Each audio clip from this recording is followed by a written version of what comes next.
Hi, my name is Sarah. Thank you for joining us today. Just a little background on myself. I am a strategic communications and sustainability consultant.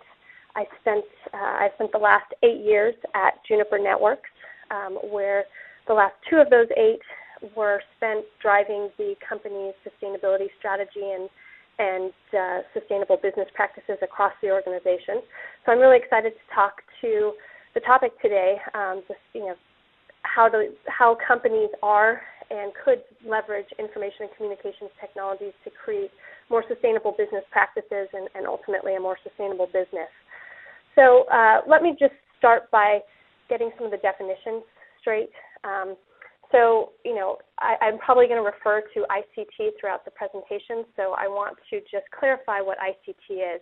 So the ICT industry refers to the full range of devices and applications that play a role in digital communication. So it ranges from the monitors and cell phones to PCs and storage devices and all the different applications that enable the sharing and use of information, from email and online services to spreadsheets and video games. And then, of course, it's all the hardware and software needed to operate the networks that transmit that information. So those are the routers and the switches and your modems. So from the smallest home office to the largest global networks. So that's just a definition of the ICT. Also, I wanted to just talk about the definition for sustainability.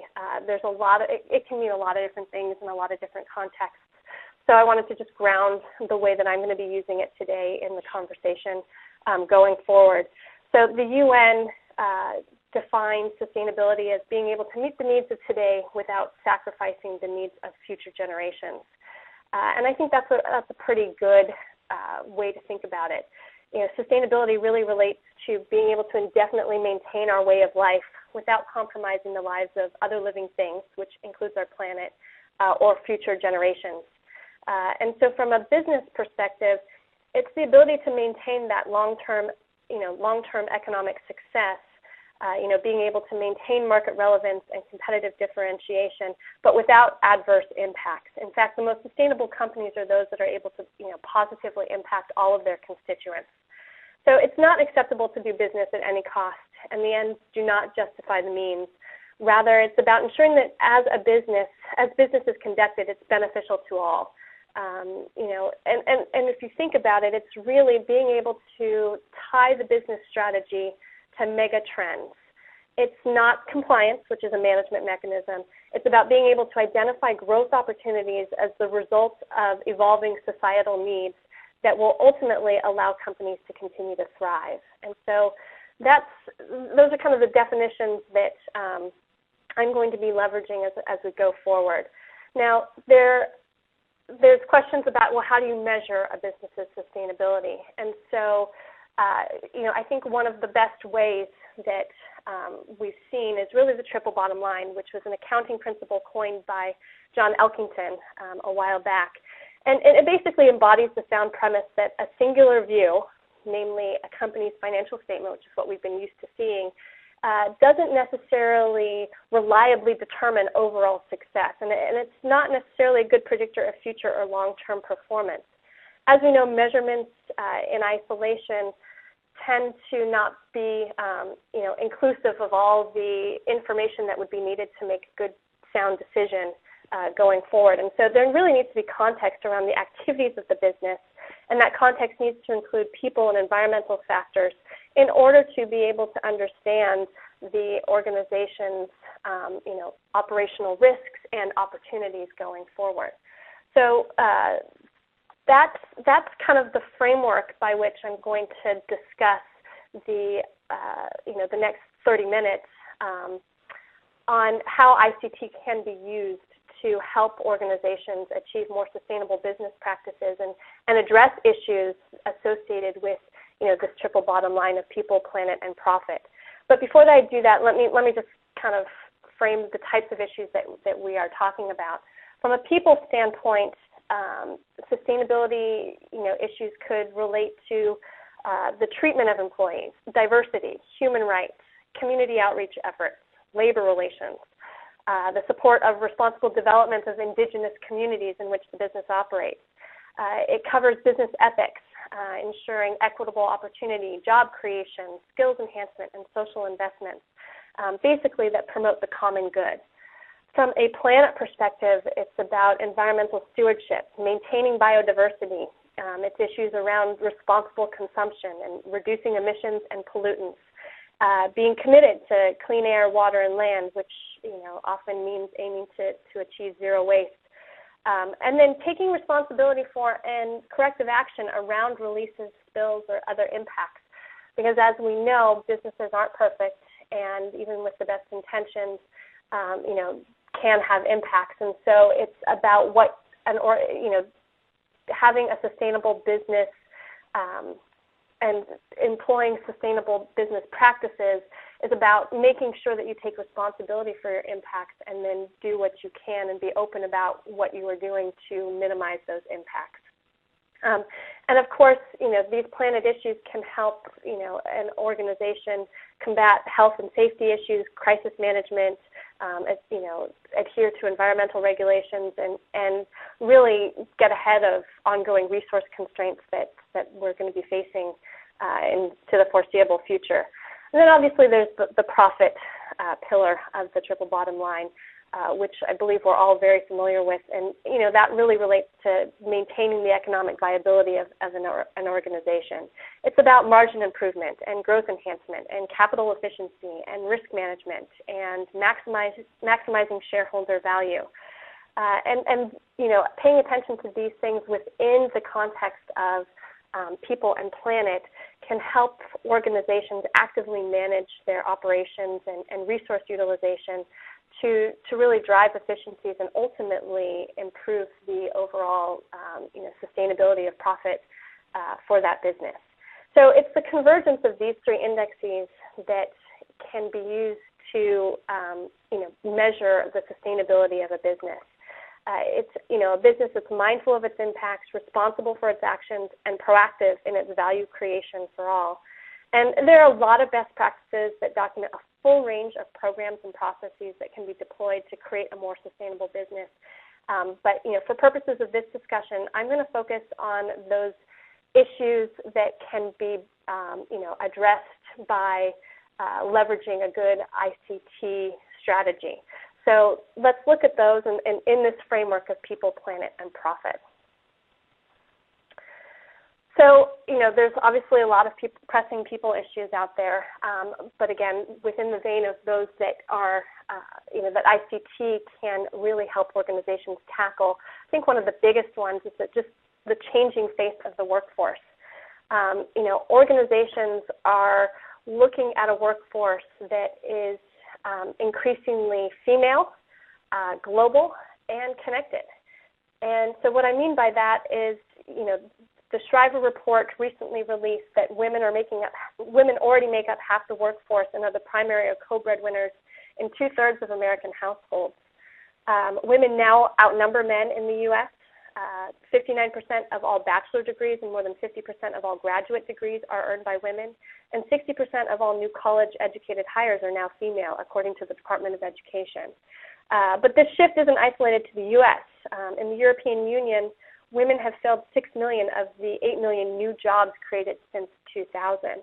And so you are seeing a workforce that is increasingly balanced in terms of men and women holding positions at all levels throughout the organization.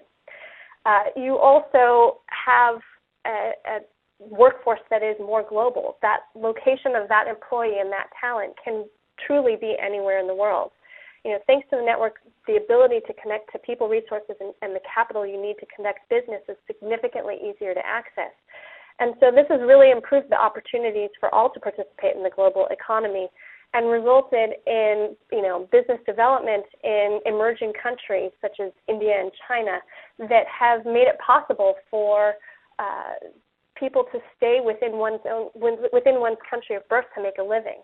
And so evidence of this trend is being, manifested in the lower percentage of students that are taking the GMAT test in Asia are actually sending their results to U.S. schools today, while the percentages have gone way up for business schools in India, Singapore, and China.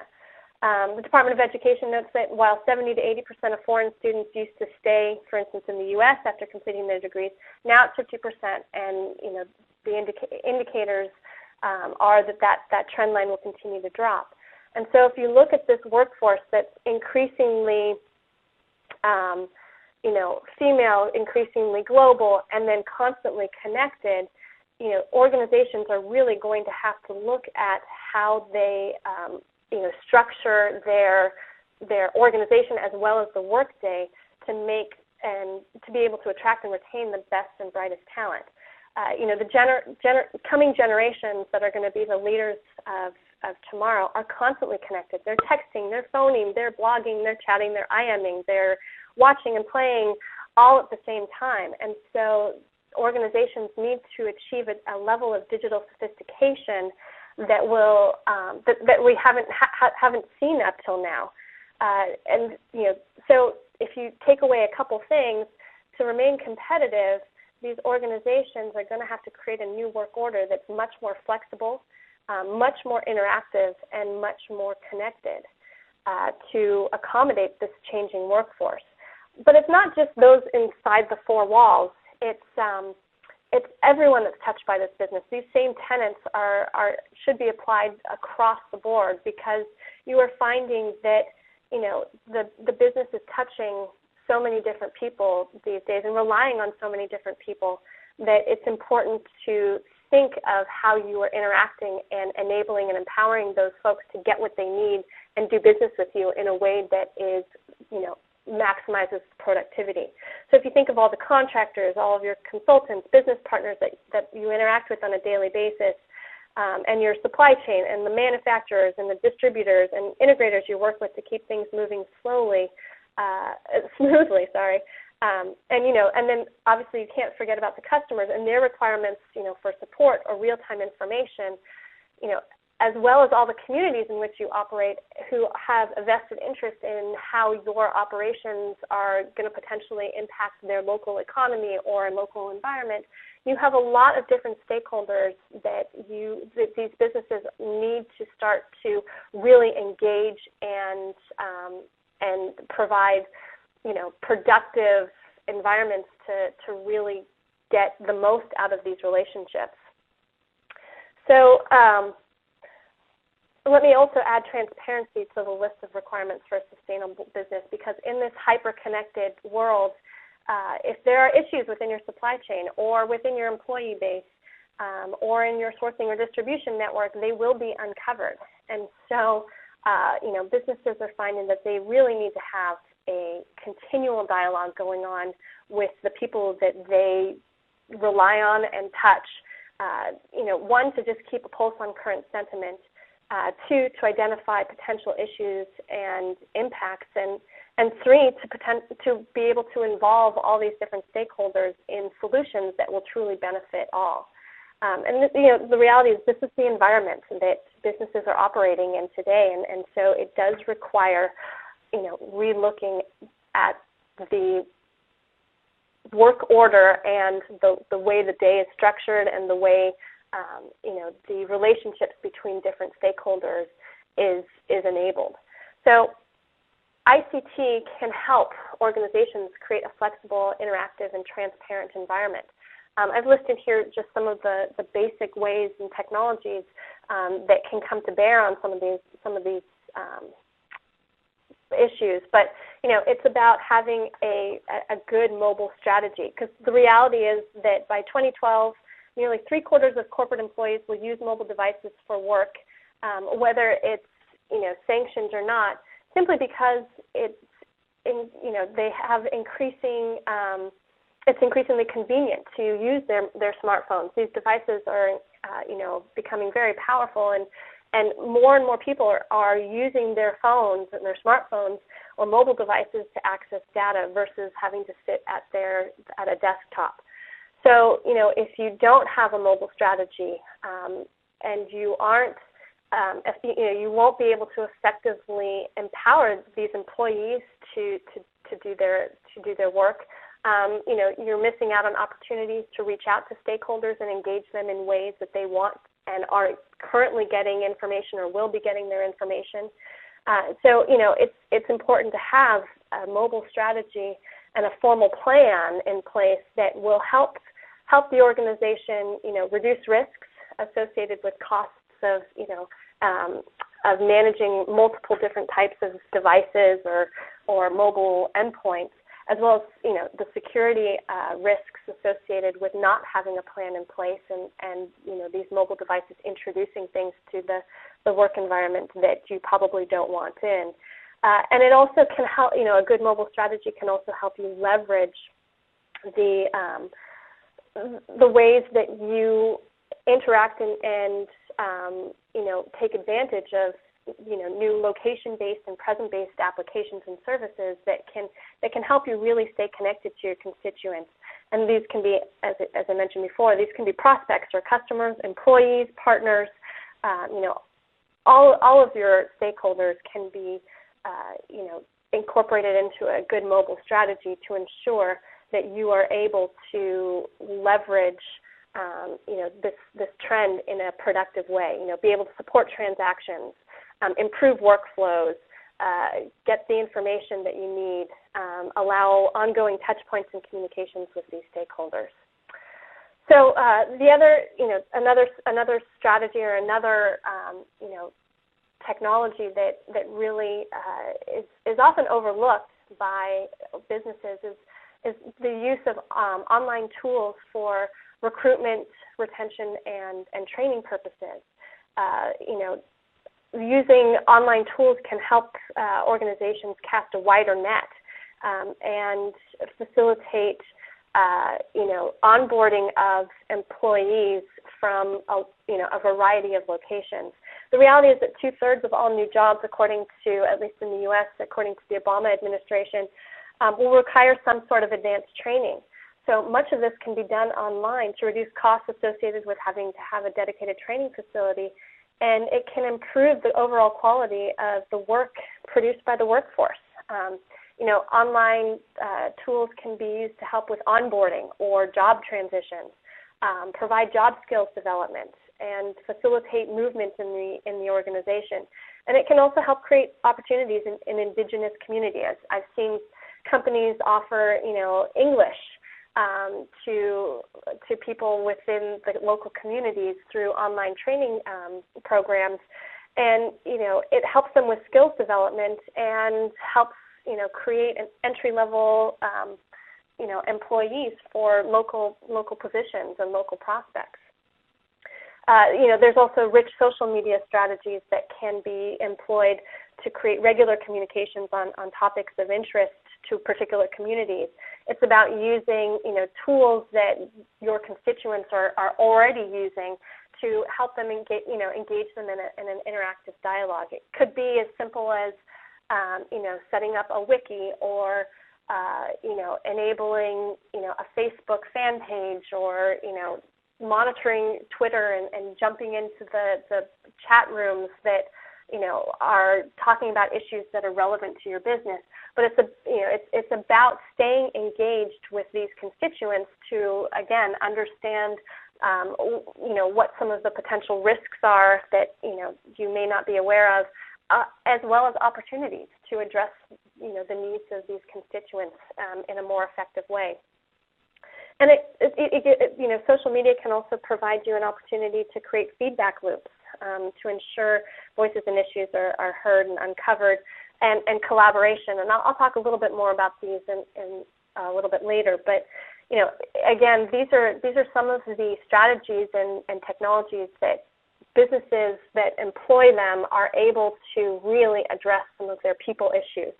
And then the last one, but certainly not least, is a telecommuting strategy. Telecommuting, which is usually enabled via some sort of VPN solution, be it an SSL VPN solution or a IPsec VPN solution, which can be deployed in-house or via managed service. And now you're starting to see cloud services, which offload that infrastructure into the cloud. enable organizations to have a robust telecommuting strategy that can create a much more flexible work environment and allow people to contribute from anywhere at any time, that, which can really help people achieve a greater work-life balance, as well as take advantage of a global workforce that is, potentially providing input and value from, across the globe. So I think, just going a little bit further into telecommuting, we also can't underestimate the drain of a commute. I saw this in a recent Economist article and thought it was fascinating. It turns out that a recent survey by Regus found that a fifth of commuters around the world have considered quitting their jobs simply because of the amount of time it takes them to travel into the office. So enabling telecommuting and reducing the need to have to do a daily commute is not only a huge benefit for workers, but it also is a huge benefit for the environment, and we'll talk a little bit more about that later. And so, by using ICT to facilitate the relationships and the dialogue that you have with a variety of constituents, and to ensure that you're, able to create a productive work environment that can facilitate collaboration and work from any time in all sorts of remote locations, really can help you achieve mutually beneficial relationships that, can create a much more sustainable relationships that benefit your organization as a whole. So, I thought it was kind of interesting. The polling company did a study that found that prospective employees value the ability to telecommute more than on-site daycare or even stock options. So, you can make a huge difference and address a lot of people issues if you, leverage some of these information and communications technologies to truly create a dynamic and adaptable work environment. There's also been studies that have shown that businesses have seen greater productivity associated from using telecommuting, and it's been a great tool for recruitment or retention. Can help with morale. Help you achieve a broader, more diverse employee base, and we'll talk a little bit more later about the footprint and environmental impacts associated with some of these technologies. And it also gives you an implicit license to operate, or helps with that implicit license to operate by keeping people outside of your organization as well as inside informed and connected to you in ways that are truly productive. Which can help you identify, a wider set of advocates for your business, and as well as help you develop new customers or potentially employees or partners.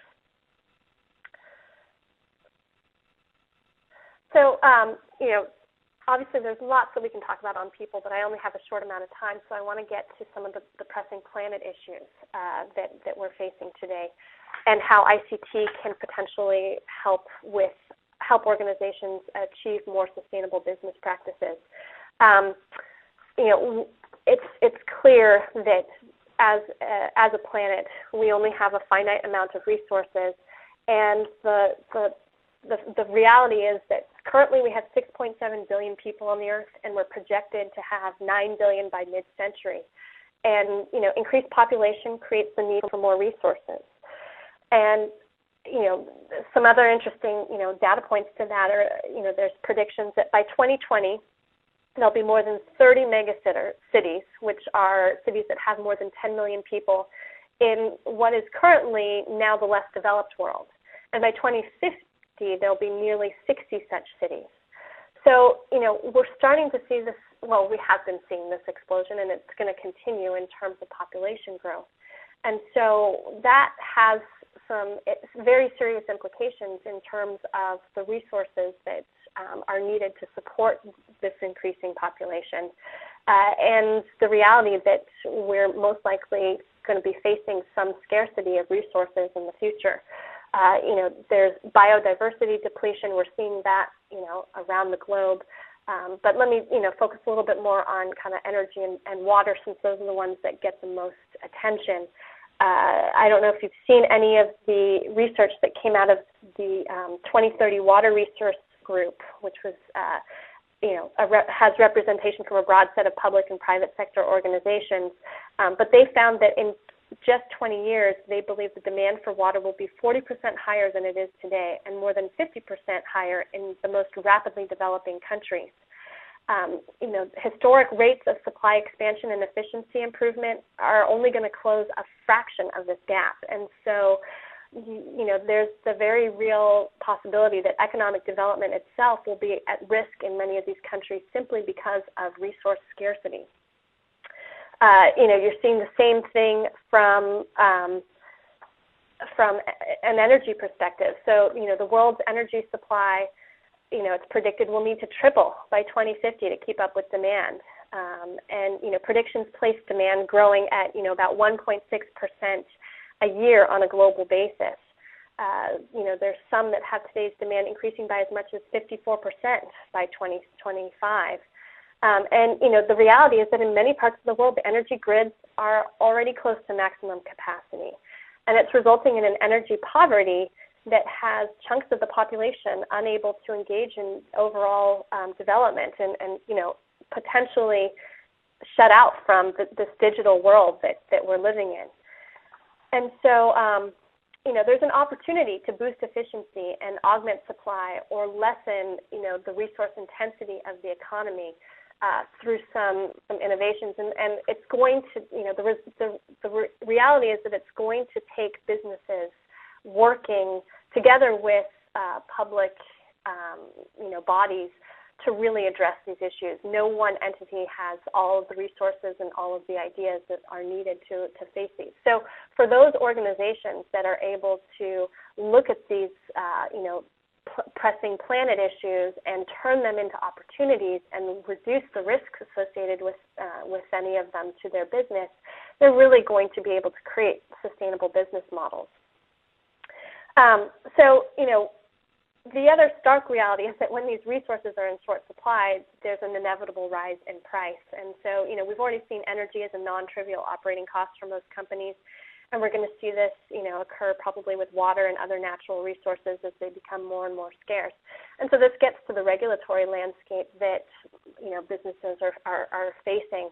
Around the globe, there are, taxes on emissions and cap and trade systems in place, and carbon registries and exchanges, there's in the foreseeable future, these will most likely be extended across all different countries in some form or fashion, and ultimately, if businesses are going to have to account for their resource consumption within their financial statements. Due to the basic marketization of these resources and the price that these kinds of regulations are going to start to place on some of these resources. So, these are some of the issues, and, ICT can help a little bit with some of these environmental impacts. The areas in which we work with companies to really focus in on how they can lessen their environmental impacts relate to looking at, kind of their document and process management tools, installing automation tools that can help them, get visibility and actively reduce consumption of some of their resources. Telecommuting. So I've already talked about how telecommuting has a benefit in terms of improved morale and flexibility and in productivity, but there is a very real environmental impact associated with being able to telecommute or substitute travel with web and video conferencing capabilities. So, ICT can help organizations lessen their environmental impacts, if they are, incorporating them into really tangible plans and strategies and processes.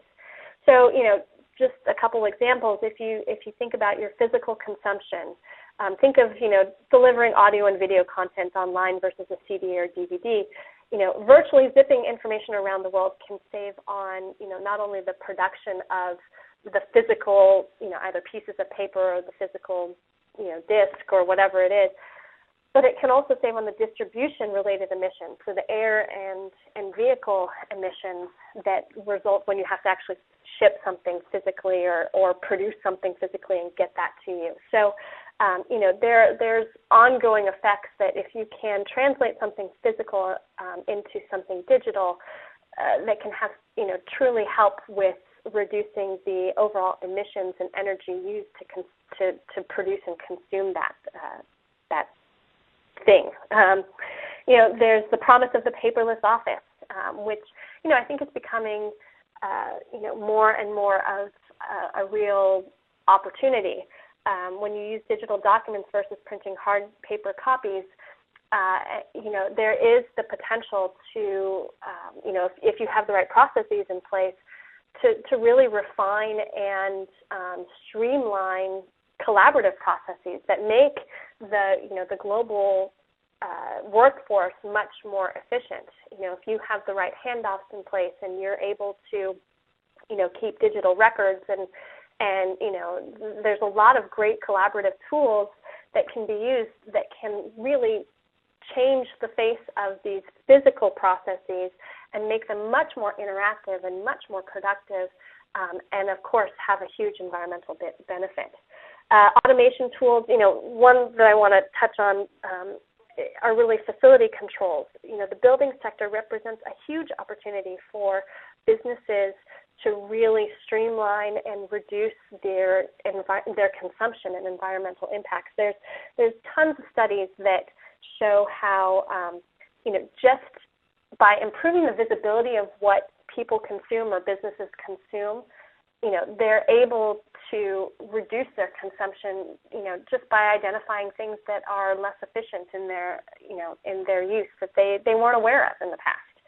So, having facility controls where you can, track usage and then, monitor and automate, turning on and off of lights or heat or air conditioning systems or, server rooms that may or may not be used, can have a huge environmental benefit. And it's enabled by a lot of these ICT services and applications. The other things that you can look at are, just-in-time merchandising and supply chain efficiencies. By adding intelligence to your distribution chains, organizations have been able to, cut inefficiencies associated, and obviously inefficiencies also translate into, costs.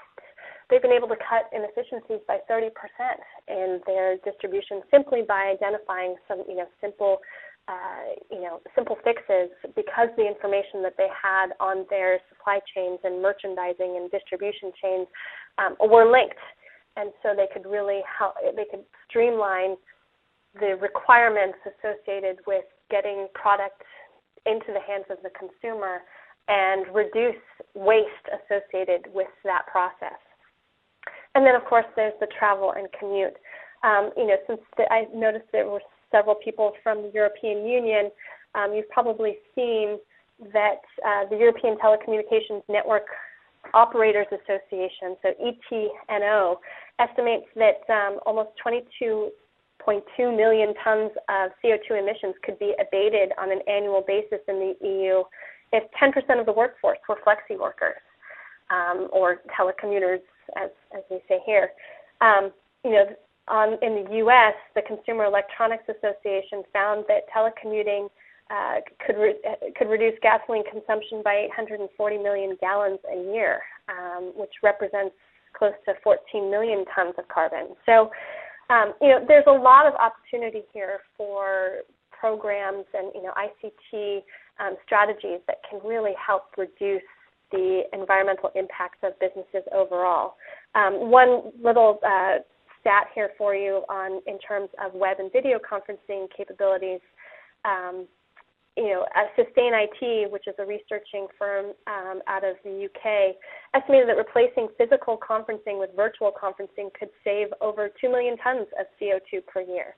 So if you just think about, enabling your employees or setting a travel policy that, sets the bar at, travel at a certain level, you would be able to potentially reduce the number of trips that your employees take, and even if you just substitute one trip a year with a video conference, maybe it's that 2-hour trip across the country, that you don't need to take. You can have that conversation via a web conference, or maybe it's going to a virtual trade show instead of attending live. If everyone did that even just once a year, the results could be pretty substantial. So, the ultimate benefits, of being able to use ICT intelligently throughout your organization to really link information about to get visibility into your impacts and be able to track and reduce consumption of those impacts, allows businesses to really drive a more efficient use of resources and proactively manage risks and ultimately prepare for a carbon economy and other resource constraints that are most likely coming. I have here a couple stats or estimates that have been put out there, around the industry in total. The Smart 2020 report, which has analysis by McKinsey, estimated that ICT has the potential to reduce global emissions by 15% by 2020. And the TIA, which just came out recently with a report that said by just using enhanced ICT in 4 sectors, so smart grid, road transportation improvements, building automations, and travel, there's the potential to achieve 22 emission reductions by 2020. So, it may not be a lot per company, but when put together, it can have a huge effect. And so, organizations should really be looking at how they're using information and communications technologies to more efficiently, consume resources, maximize their resource utilization, and ultimately reduce their consumption and reliance on some of these resources that are becoming more and more scarce and costly. So the pressing, because I notice I'm running out of time, the pressing profit issues, I think that we have a lot of awareness in this, this economic environment of some of the issues around, kind of the profit pillar. So again, let me focus on the ones that I think ICT can play a larger role in. Obviously, there is a customer wariness of businesses today, and there's a lot of pending legislation and, a charged regulatory environment in which businesses are operating.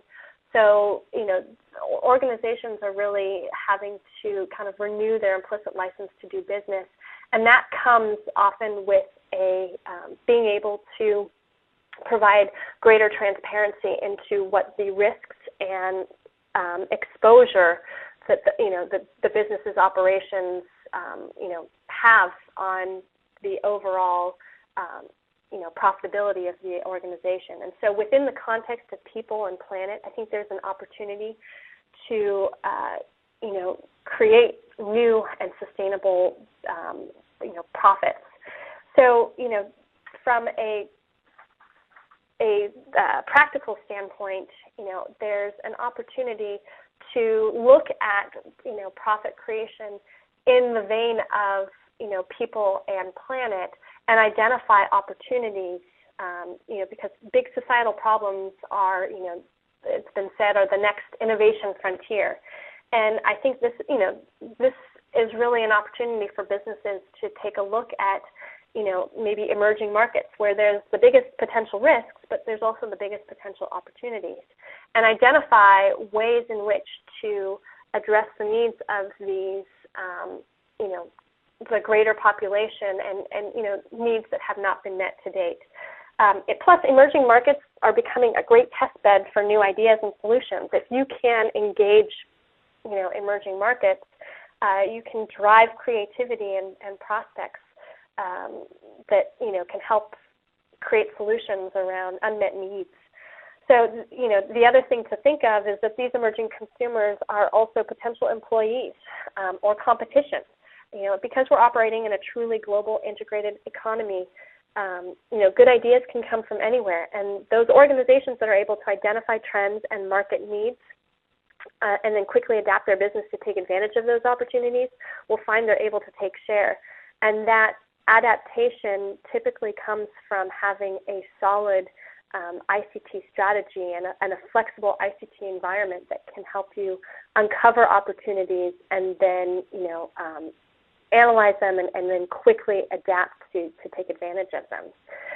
Because the reality is that time frames for information gathering and product cycles and business model innovations are all shortening, making it more important than ever for organizations to have the tools they need to create those insights and then adapt their offerings to meet the requirements of different market environments. It's going to require strong digital information strategies to help businesses overcome the challenges associated with this increasingly accelerated market economy. I think one thing that I think it's interesting. It's kind of a risk associated with this digital age is that researchers have told us that 15 to 30% of our time is spent searching for information, and that more than half of these searches are not fruitful. McKinsey estimates that the total cost for the U.S. economy is $98 billion per year in lost time and productivity, and that doesn't include the opportunity cost, which is at least that, if not twice as high. So to sustain success, and sustain profits, organizations are going to have to really look at how to deal with this integrated economy and accelerated cycles, and how they can innovate to really create solutions that are relevant and meet the needs of the society and constituents at large. The last thing that that can disrupt profit margins and profit cycles are disruptive events. And the reality is, unfortunately, we've seen this recently in Haiti, where the devastation is just awful. And so, businesses have to have plans in place for business continuity, and ICT can help them in supporting their disaster recovery efforts and business continuity planning. And to that effect, the World Health Organization estimated that 16% of the workforce would be out in the 2009 and 2010 flu season due to the H1N1 flu. So it doesn't have to be necessarily catastrophic events. It can be, pandemics or weather.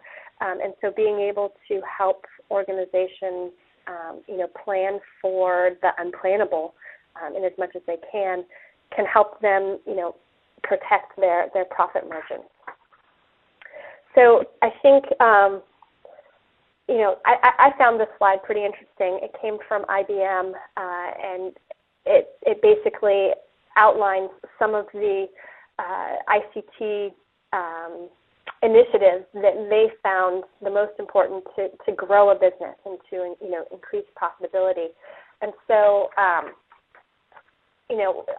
just quickly, when it comes to business intelligence and analytics, those services and applications can really help businesses uncover critical insights and enable smarter workflows and enhance communications and knowledge sharing, which can have a significant impact to growing that business. Self-service portals, help take costs out of the system and reducing, banal, repetitive tasks that allow resources to be better focused on innovations and game-changing activities. When you look at, say, SOA or web services, there's another study by McKinsey that said that 69% of respondents reported that their companies have gained measurable business benefits, including more innovative products and services, more effective marketing, better access to knowledge, lower cost of doing business, and higher revenues from Web 2.0 services. So, these would include also the collaboration and social networking tools that are mentioned, a little bit lower down on this particular slide. But I think that's telling that, organizations are really leveraging these tools to achieve, real business benefits. the McKinsey survey also found that successful companies not only tightly integrated Web 2.0 technologies with the workflows of their employees, but also created, kind of this networked company which linked themselves to customers and suppliers to gain even more efficiencies and more benefits. So, I think, the last point that I want to make in terms of, using ICT to grow the business is that there's a lot of web-based technologies that can help organizations, forge links with partners and customers and get feedback from employees and uncover, great ideas and potential risks. And so, one example was P&G. They set up this an ideas market to gather and filter offerings from across the company, and they signed on with a crowdsourcing team or service to try to tap external experts to solve specific problems. And so, you're starting to see more and more organizations, leveraging new models and new resources and new tools to really tap talent and ideas and, opportunities around the globe. So, and I think it obviously, the interactions that you're able to have with a wider variety of constituents can help, expand the reach of knowledge workers and the productivity of knowledge workers, which ultimately goes directly to the bottom line. So, at the end of the day, if you are able to leverage ICT strategies and technologies effectively, there's the potential to be able to, use them for competitive advantage and expand share and enter new markets and take costs out of the business.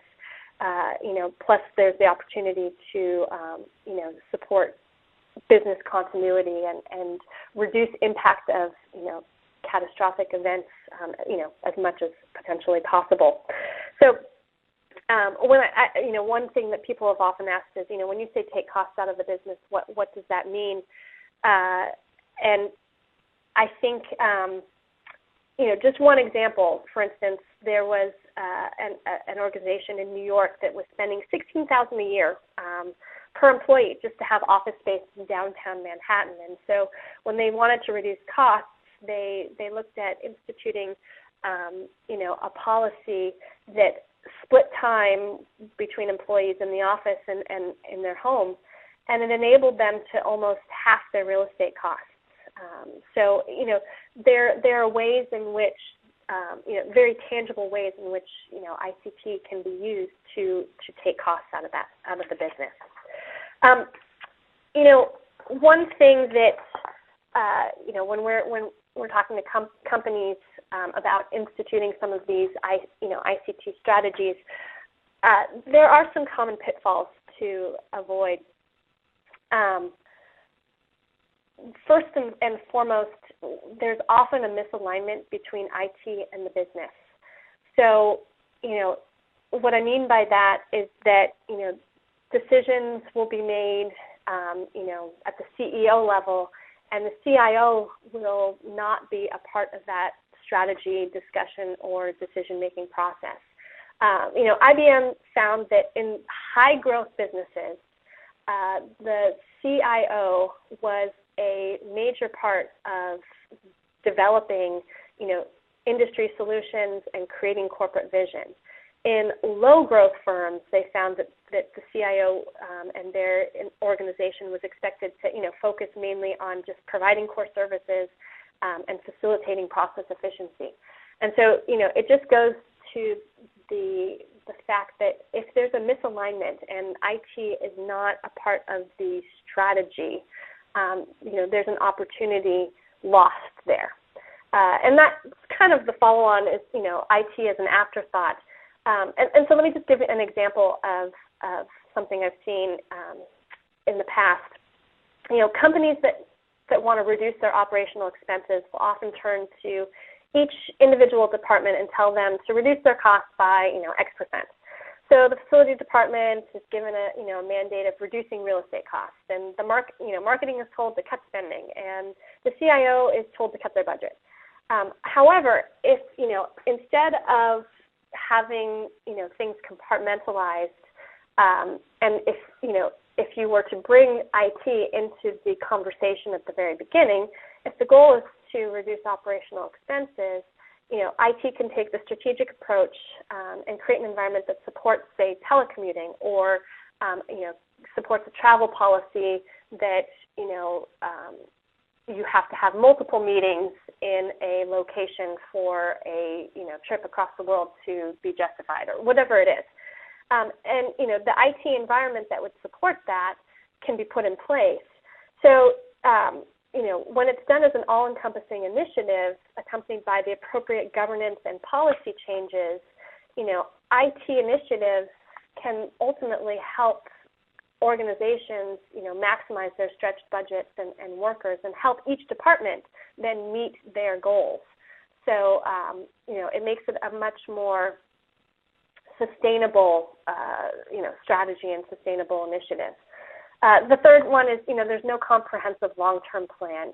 Often, sustainability can be pushed to the side, and there's no, specific program for engaging with the overall organization, which means that opportunities to drive sustainability in all aspects of operations can be potentially lost. And then the fourth one is, having a baseline assessment. A lot of companies will go into projects or initiatives and not have a baseline assessment, and it really needs to be, a part of any sustainability initiative or program, or any ICT initiative, that, for that matter, that there has to be a baseline assessment of what you have today, and so that you can measure the success of any program going forward. So I'm sorry, and I've been taking a little bit more time, but I just wanted to summarize that a sustainable business is one that looks at the people, the planet, and the profit metrics all in context of one another, and is able to achieve this triple bottom line success. Doing so and leveraging ICT effectively will help organizations lower operational costs, achieve higher resource efficiency, create a more productive global workforce, and help drive innovation and market momentum. So, obviously there's a lot that I didn't get to, and I'd love to take questions, but and I will look at the chats, and if there's, people want to, ask me questions specifically, here's my email. I'm happy to answer any questions that you may have. But I think we have maybe a few minutes to open up the lines.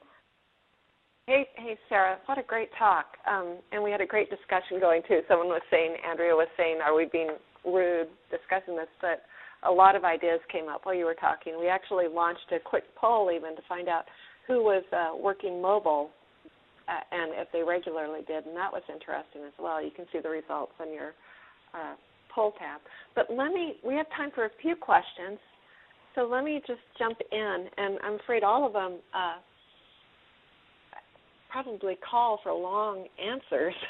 But first of all, one person, this is easy to do, one person said he'd like to see the chart again. Oh, no, it doesn't have it. You don't have that. You showed a chart, and he said he'd like to see the chart with ratios of time spent commuting to percentage of frustration with the commute, sort of a lining index. But I guess that I pulled. I thought it was an interesting chart from The Economist. So I can send you the link to The Economist article. I think, if I remember correctly, that was really the only data that Regus had pulled. But I'm happy to follow up if that makes sense. Okay, great. And then let me just pick a couple out of here. And Mark asked, he said, I'd love for Sarah to amplify the notion of implicit license to do business. Sure. So, it's a concept that's actually around in a lot of, sustainability discussions. The implicit license to do business really relates to when you are an organization and you have extended operations, you need to make sure that the regulatory environment is favorable, that the associations that you're working with are productive and supportive in as much as they can be. and that you are operating in an environment that facilitates business being conducted, and one that is makes sense for your business to continue to operate and thrive in. And the reality is that if you an implicit license to operate is really granted by the people, your customers, the people that are within the communities in which you're operating, the governments that provide the regulatory environment and the laws and the permits and all of that to do business. And so there's obviously governments have the ability to shut you down. Customers have the ability to not buy things from you. Communities have the opportunity to make it very difficult for you to do business, picketing or, potentially creating other problems, that make it difficult for you to do business. And so, there are some very, specific recourses that all of these constituents have that can make it, that can make it impossible for you to do business.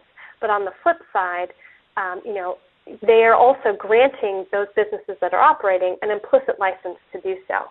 And so it's within the organization's best interests to ensure that the constituents that have that potential impact on their business are able to, understand what the organization is doing, have a dialogue with that organization, and really kind of grant them that license to do business so that, it doesn't get to the point where they're halting operations.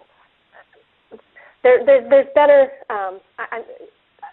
I can explain a little bit better if I have a few more minutes, but that's, kind of the basic crux of it is that there's an implicit license to do business that is granted from, all those people, all those touch points that are the business, that the business intersects with. And so it's important to have a pulse on what the sentiments are of those stakeholders, what their issues are, how you can address them, so that they will continue to allow you to operate. That makes perfect sense. Good answer. Unfortunately, I'm afraid that we're out of time, and I have some good questions here, and I'm thinking maybe we could answer the questions offline somehow. Perhaps you could do it in a blog post, or we could post the questions to O'Reilly Answers and have you answer them there, or Sure. something like that. Sure, I'd love to get back, and I apologize for going too long. Okay, how about we'll post them in Answers, and you can take a quick stab at answering them there, and then a lot of people would be able to see them. So let's do that.